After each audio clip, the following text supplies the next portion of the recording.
நான் மங்களூர்லேருந்து இங்கே வந்து பெரிய ஒரு கம்பவுண்ட்லேருந்து கீழே விழுந்துட்டேன். ஆனால் அது 2 நாள் முன்னாடியே எனக்கு வந்து அம்மா வந்து இவரை ரூபத்தில் வந்து வீட்டு வாசலில் உள்ளே நின்றுட்டு என்னைய என்னமோ வெளியே போகாத மாதிரி என்னைய தடுத்து நிப்பாட்டிட்டு இருந்தார்.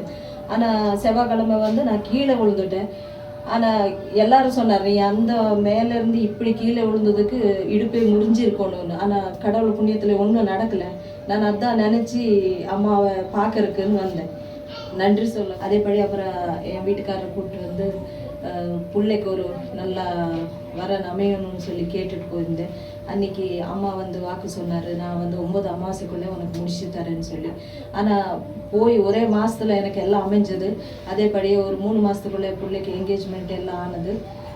ரொம்ப சந்தோஷமாயிருச்சு. ஆனால் எனக்கு வந்து நான் வீட்டில் எப்போவுமே டெய்லி அம்மாவுக்கு ஒரு தனியாக விளக்கு வச்சு சாமி கும்பிட்டுட்டு இருக்கிறேன். புரிஞ்சுதான் உன் மனசு போல நல்லதே நடக்கும். தாய் என்னைக்கும் உன் கோட்டையில் போனால் இருப்பேன், கலங்காது நல்லதே நடக்கும். நீ என்னன்னைக்கும் தீர்காயுசு நல்லபடியாக இருப்ப.